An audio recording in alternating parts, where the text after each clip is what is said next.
Top Albania Radio, she's on air. Jemi rikthyer përsëri këtu në Top Albania Radio në 100 FM dhe në kanalin 10 në digital. Vazhdojmë të jemi me vajzat e mia që më shoqërojnë gjatë gjithë kohës, por edhe me Andin që më ka lënë një pyetje pa më kthyer përgjigje. Nuk ta lash Nina të ndërprejo.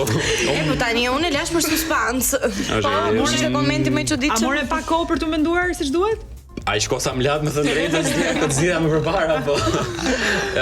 Un kam një parim që unë nuk para lexoj komentet, sidomos në videot ku janë vet apo në lajmet që janë vet, se e di që është nuk ka një lajm të vetëm për këdo në botë në Shqipëri që ti të hysh dhe të lexosh komente dhe të ketë komente të mira, nuk ka.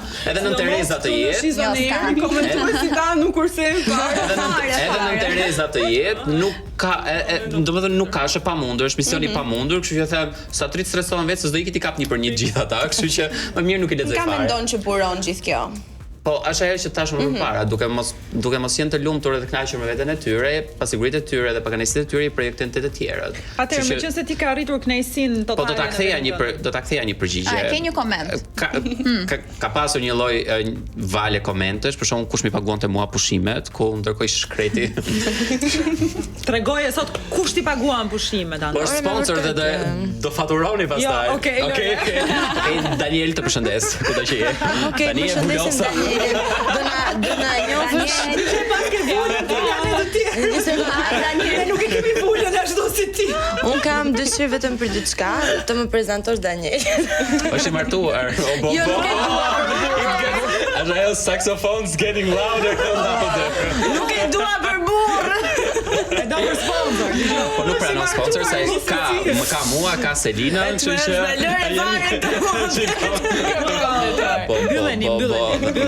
që thash nuk do bëj skupe sot. Unë jam si të Olga, shot kjo goj pa letër, s'lëshohet. Po Andi, kush ka qenë lajmi që ka bërë më shumë përshtypje kohët e fundit? Lajm? Kohët e fundit. Po tani hapësira mediatike është e gjitha e pushtuar nga protestat edhe lajmet që kanë lidhje me protestat edhe qeverinë, kështu që po për shembull unfollow i fundit, nuk e di pse po i përmend tasi çif gjithkohës. Unfollow i fundit i Mateos dhe Brikenës. Po mirë, okay. Atëherë meqense e përmendë 2 herë, midis protestës dhe Brikenës dhe Mateos, kush të duket lajmi më i fortë, më i fuqishëm kohët? Sigurisht protesta. Okej, pastaj do thojë Brikena Nuk e di pse. Sigurisht Mateos Brikena. Më fal. Po përmendë 2 herë, prandaj të bëj. Sa më falni se po s'jan thash tani, harroj pastaj Andi se më dole në shteg me Selinën, më fal. Ishim te Brikena dhe Mateo, ku fut Selina? Ishte çika. Okej. Atyre, edhe ti si shndriti mbas Brikenës dhe Gimbos. Brikenës dhe Gimbos? Selina dhe Gimbos. Pasi një lajm të ri. Mateos dhe Selina. Mateos dhe Selina. Pas Selinës dhe Mateos. Se po bëj kastile këtë tani. Edhe ti si Je sigurt që e bën kastile? Edhe ti si shndriti pas Selinës dhe Gimbos. Jo. Po. Ndoshta.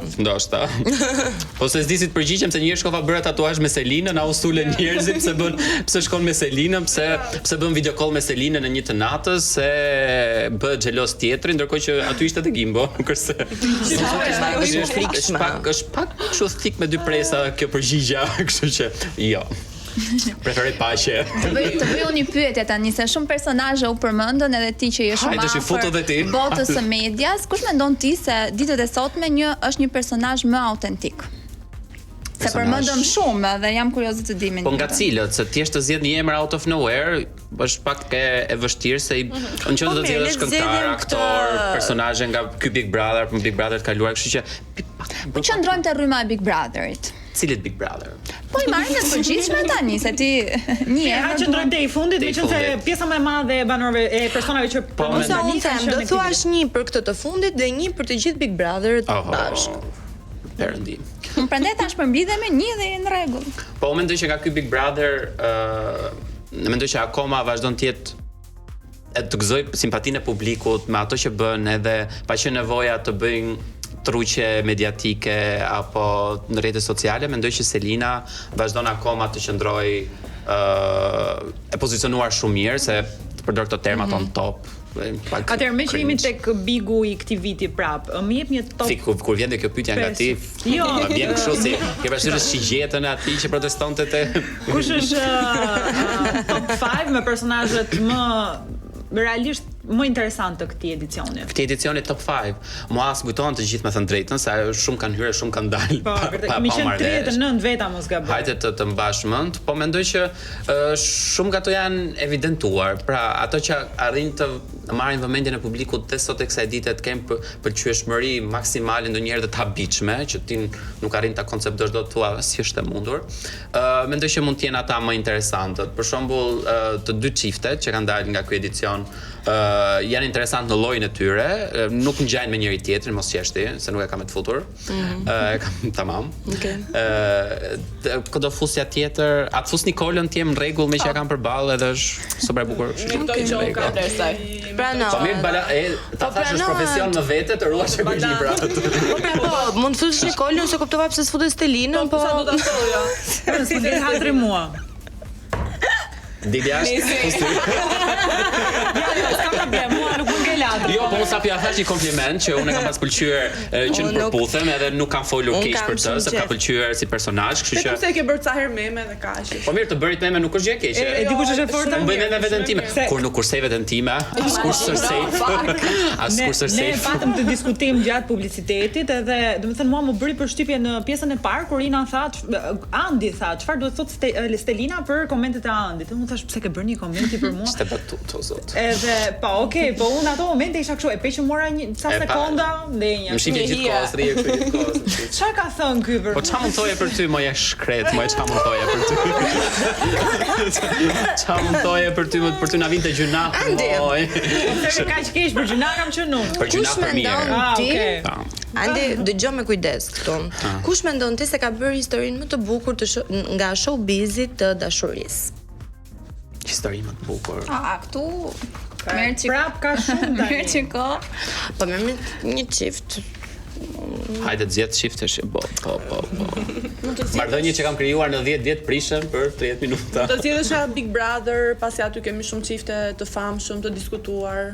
Ose këngëtarës, edhe Po këto. pra, se po shkoja te këngëtarët më shumë se sa. Ku duash ti shko, po. Na Po, për shembull- ose një nga secila fush. Po shoh. Po ka jeti. E shoh.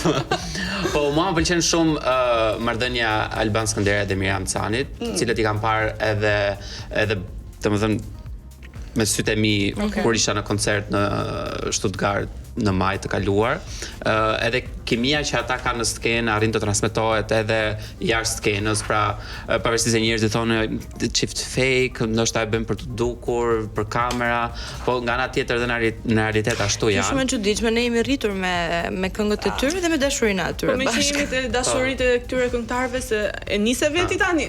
Po mirë, hajde. Jemi te Ledri Vula, Gjensila, qa diti për këto Sara Hoxhën. Folto. Me që vete hape. Ishe mirë te Big Brother. Ishe mirë te Big Brother, Andi. Ça diun për këtë? Siç e dim Sara unë Meriku. bashkë me ju. ndar, po, e që janë dim ndar, këtë. kështu që Po kur u lidhen është pyetja. po kur u lidhen pra që vitin e kaluar, e morën vesh. Kur dolën së bashku pas Sunny Hillit, performancës së Sunny Hill, dolën në klub së bashku me njëri tjetrin. Nga ana tjetër Gjensila menaxhoi dhe nga njëti menaxher që menaxhonte Ledrin nga Fatoni. Së fundmi i kishin bërë unfollow që në kohërat e sotme tregon që janë ndar. Shpresoj të mos jetë si ndarja e çiftit që sapo Andi përmendëm. dhe një pyetje. Marrëdhënia paralele ndërkohë e Sara Hoxhës dhe Erik Fullanit, digjë ti ça bëhet nga kjo lagja këtej? Me sa di unë, Janë ndarë dhe këta, apo jo? u dëgjona janë ndar apo jo? Po me sa Dhe di mua më ti, duken kështu si Me sa di unë kam preferuar që ta mbajnë private dhe të mos dalin as publikisht edhe as të japin shenja jete për publikun dhe ta ruajnë me njëri tjetrin. Nuk e dim sa ka avancuar marrëdhënia e tyre, a bashkëtojnë, a nuk bashkëtojnë, secili jeton në shtëpinë vete apo jo, a flasin një herë në muaj, Andi, flasin çdo javë. ose e di ti ose se di as O kush. motor nuk flen e këta, unë jo e di ti ose di ti, nuk flen e këta. Kështu që Ne kemi parë shumë me Sara Hoxhën dhe besojmë se ty të Tu shojmë a gjithë them, me të siç ua them drejtën. të gjithëve. Un kam një parim që në jetën personale të njerëzve nuk para hy dhe nuk para i pyes dhe pres të më thonë vet. Unë mund të them që një përgjigje ne e morëm, se ai tha që po përpiq, domethënë ata kanë zgjedhur që të kenë diçka së bashku, por për sa kohë kanë private, i vjen që kështu që kanë diçka. Unë ka një herë që u ndan, ndoshta për të shuar ato zërat nuk kishin shumë qefti, kishin vërdall, janë kthyer pra bashkë edhe tani nuk duan që njerëzit të tjerë. Unë kam një pyetje tjetër në fakt, sepse ka një lloj teorie që her pas here ka çifte që krijohen thjesht për marketing, për të rishur vëmendje. Unë nuk mendoj që ky është rasti i Sarës dhe Jo, ky rasti.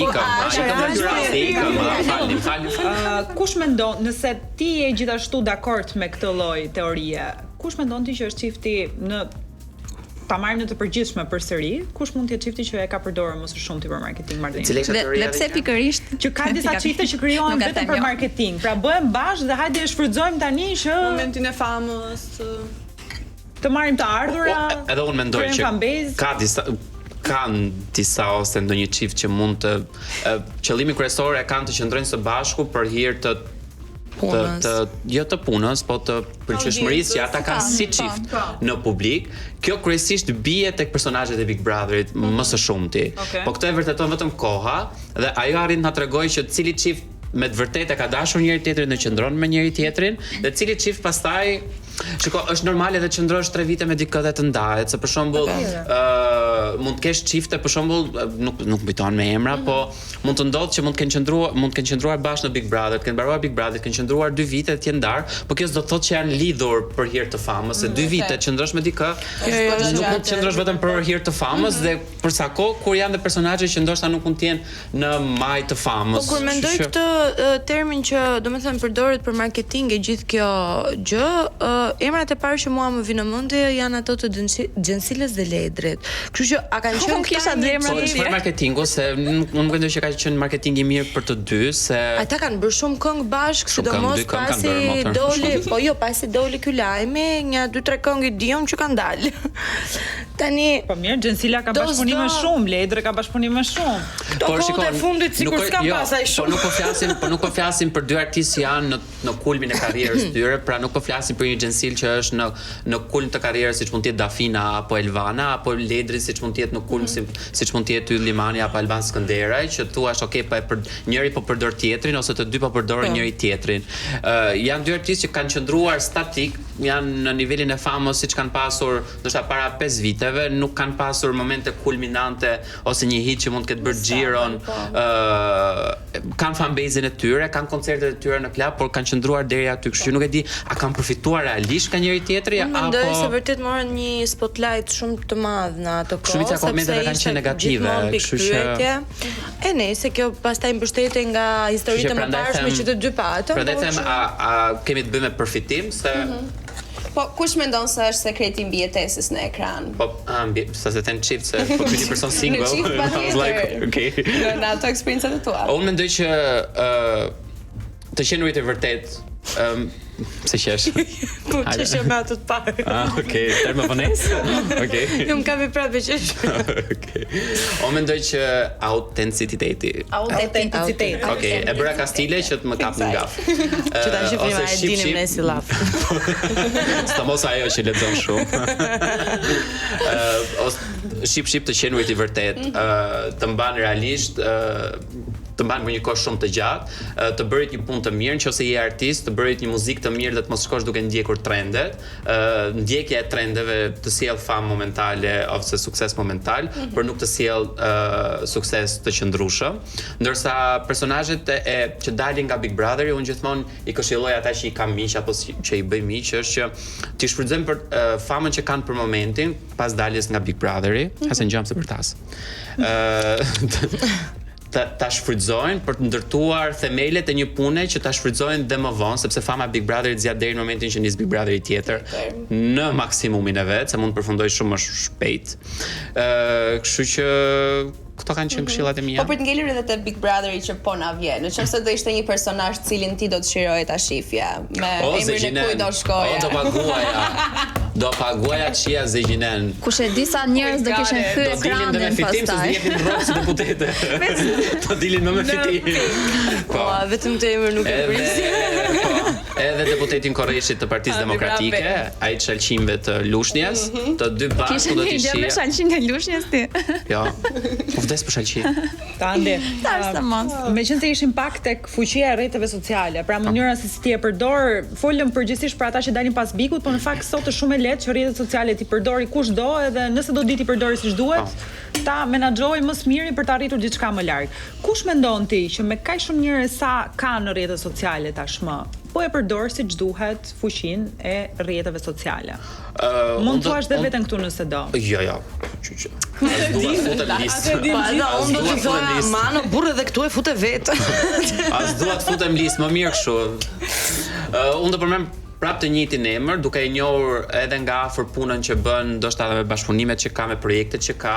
Unë mendoj që Selina po e përdor në mënyrë shumë efektive famën që ka për momentin, duke mos e përdorur për përfitimet menjëhershme të momentit, po për të ndërtuar marrëdhënie afatgjata me kompani shumë të ndryshme, të cilat edhe në momentin që do filloj Big Brotheri i ardhshëm apo tjetri pasardhësi, janë marrëdhënie që atë do ta mbajnë akoma të angazhuar dhe do të jetë një përfitim shumë i gjatë në kohë.